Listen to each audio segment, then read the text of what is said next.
नमस्कार, मैं हूं विशाल यादव। सुप्रीम कोर्ट के फैसले का अपमान करके बुरे फंस गए हैं गृह मंत्री अमित शाह। दोस्तों, हम सभी लोगों को मालूम है कि हमारे देश में एक ऐसा कानून है जो सुप्रीम कोर्ट और सुप्रीम कोर्ट के फैसलों की सुरक्षा करता है। नाम है कंटेम्प्ट ऑफ कोर्ट, यानी कि सुप्रीम कोर्ट के फैसले का हमेशा सम्मान किया जाता है, सुप्रीम कोर्ट के फैसले का अपमान नहीं किया जाता। और जो कोई सुप्रीम कोर्ट के फैसले का अपमान करता है, उस पर कुछ तीखी टिप्पणी करता है या फिर सुप्रीम कोर्ट को नीचा दिखाने की कोशिश करता है, जजों पर अभद्र भाषा का इस्तेमाल करता है, तो कंटेम्प्ट ऑफ कोर्ट लगता है, जिसमें 6 महीने की कैद, 6 महीने की जेल और भारी भरकम जुर्माने का प्रावधान है। तो क्या अब अमित शाह पर कंटेम्प्ट ऑफ कोर्ट लगने जा रहा है? क्योंकि बात यह है कि अमित शाह ने सुप्रीम कोर्ट के फैसले को नक्सलवाद के पक्ष में बता दिया है। हैरान करने वाली बात है दोस्तों, कहते हैं ना कि बोली एक अनमोल है, जो कोई बोले जाने, ये तराजू तोल के तब मुख बाहर आनी। लेकिन अब अमित शाह जी शायद कबीर दास के दोहे पढ़े ही नहीं, उनके मुंह में जो आता है वो बोलते चले जाते हैं, लेकिन उन्हें नहीं पता कि खामियाजा क्या भुगतना पड़ेगा। हो सकता है कि अमित शाह गृह मंत्री हैं और अमित शाह पर कंटेम्प्ट ऑफ कोर्ट के तहत कोई मुकदमा न लगे, लेकिन अगर ये कोई आम इंसान होता तो क्या उसे छोड़ दिया जाता? सवाल ये उठता है कि जब अमित शाह ने सुप्रीम कोर्ट के फैसले को नक्सलवादी समर्थक फैसला बता दिया, यह हैरान करने वाली बात नहीं है। क्या हमारे देश की अदालतें, क्या हमारे देश का सुप्रीम कोर्ट आतंकवाद और नक्सलवाद को बढ़ावा देता है? अगर ऐसा नहीं है तो अमित शाह पर कंटेम्प्ट ऑफ कोर्ट का मुकदमा क्यों नहीं चलना चाहिए? कंटेम्प्ट ऑफ कोर्ट के तहत अमित शाह पर कार्रवाई क्यों नहीं होनी चाहिए? अगर कोई साधारण इंसान या कोई विपक्ष का नेता यह कह दे कि सुप्रीम कोर्ट का फैसला नक्सलवाद के समर्थन में है, तो क्या उस नेता को छोड़ दिया जाएगा? क्या इसे सुप्रीम कोर्ट न्यायपालिका की गरिमा को ठेस नहीं पहुंच रहा है? दोस्तों, खबर बड़ी आ गई है और आप सभी लोगों को देखना चाहिए। दरअसल बात यह है कि अमित शाह ने केरल में एक ऐसा बयान जारी कर दिया जिससे कि न्यायपालिका की मान मर्यादाएं पूरी तरीके से भंग हो गई। अमित शाह ने यह दिखाने की कोशिश की कि इंडिया ब्लॉक के उपराष्ट्रपति पद के जो उम्मीदवार हैं सुदर्शन रेड्डी साहब, उन्होंने और उस बेंच ने, सुप्रीम कोर्ट ने नक्सलवाद के समर्थन में फैसला लिया, और अगर नक्सलवाद का पक्ष ना लेते तो आज नक्सलवाद खत्म हो जाता। यानी कि इतनी बड़ी बात अमित शाह बोल रहे हैं। देखिए, लिखा है, केरल में शुक्रवार को एक भाषण के दौरान गृह मंत्री अमित शाह ने बी सुदर्शन रेड्डी पर नक्सलवाद को समर्थन देने का आरोप लगाया था। शाह ने दावा किया था कि यदि ऐसा नहीं हुआ होता तो नक्सल आतंकवाद खत्म हो गया होता। उन्होंने कहा, सुदर्शन रेड्डी वो व्यक्ति हैं जिन्होंने नक्सलवाद की मदद की, उन्होंने सलवा जुडूम का फैसला दिया। अगर यह फैसला नहीं आया होता तो नक्सल आतंकवाद 2020 में ही खत्म हो गया होता। दोस्तों, बात यह है कि सलवा जुडूम का फैसला अकेले सुदर्शन रेड्डी साहब का नहीं था, उसमें अन्य जज भी थे, पूरी पीठ थी, और यह फैसला सुप्रीम कोर्ट का था।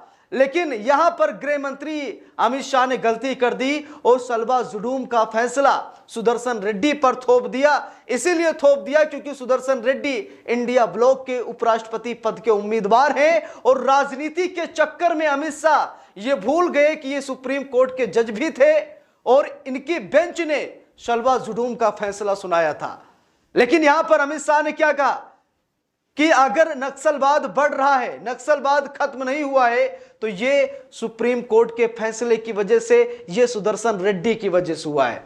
दोस्तों, कानून क्या कहता है? देखिए, लिखा भी है, अगर कोई सुप्रीम कोर्ट के फैसले की आलोचना करता है, टिप्पणी करता है या कुछ उस पर गलत व्याख्या करता है, तो उसके ऊपर कंटेम्प्ट ऑफ कोर्ट लगता है, यानी कि 6 माह की कैद। जरा देखिए, लिखा भी है, कंटेम्प्ट ऑफ कोर्ट यानी न्यायालय की अवमानना का अर्थ है किसी अदालत के प्रति अनादर, अवज्ञा या न्याय के व्यवस्थित प्रशासन में हस्तक्षेप करना।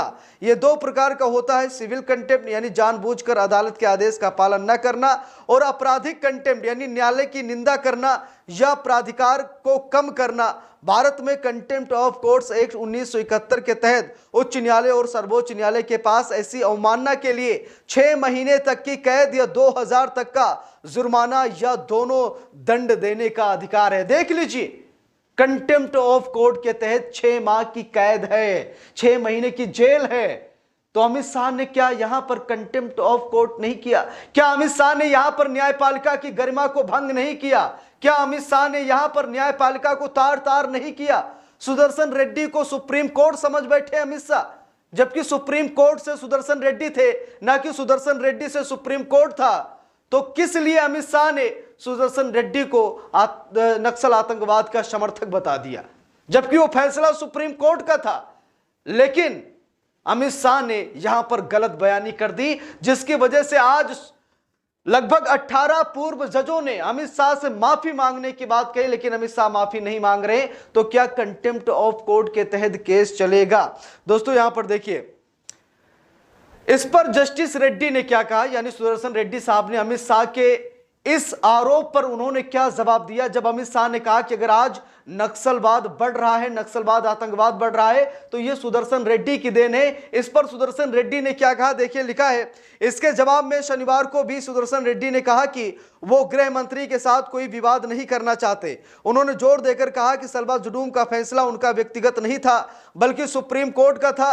रेड्डी ने यह भी कहा कि अगर शाह ने पूरा फैसला पढ़ा होता तो शायद वो ऐसी टिप्पणी नहीं करते। सुदर्शन रेड्डी साहब ने साफ साफ कह दिया कि अगर अमित शाह पूरा फैसला पढ़ लेते तो वो अकेले हमें जिम्मेवार न ठहराते, क्योंकि ये फैसला मेरा नहीं बल्कि सुप्रीम कोर्ट का था। पूरी बेंच बैठाई गई थी और पूरी बेंच का फैसला था, और जब फैसला बेंच का हो तो उसे सुप्रीम कोर्ट का ही फैसला माना जाता है। लेकिन यहां पर अमित शाह ने सुप्रीम कोर्ट की धज्जियां उड़ा दी, इसीलिए मांग हो रही है कि कंटेम्प्ट ऑफ कोर्ट के तहत मामला दर्ज किया जाए।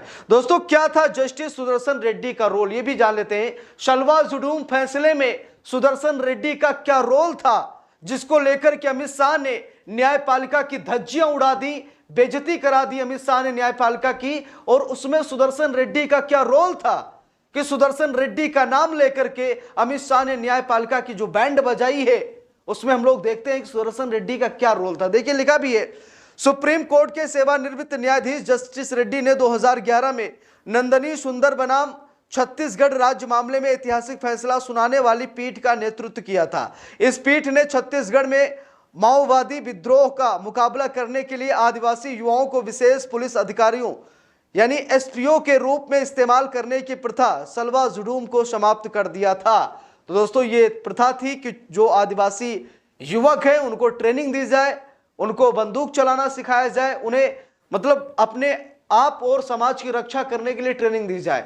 इस मामले को लेकर के शायद सुप्रीम कोर्ट को ऐसा लगा कि ये बेचारे नवयुवक कहीं न कहीं इनका विद्रोह हो जाएगा नक्सलवादियों के साथ, और हो सकता है कि नक्सलवाद और बढ़ जाए, इसीलिए इसे सलवा जुडूम को समाप्त कर दिया था सुप्रीम कोर्ट ने।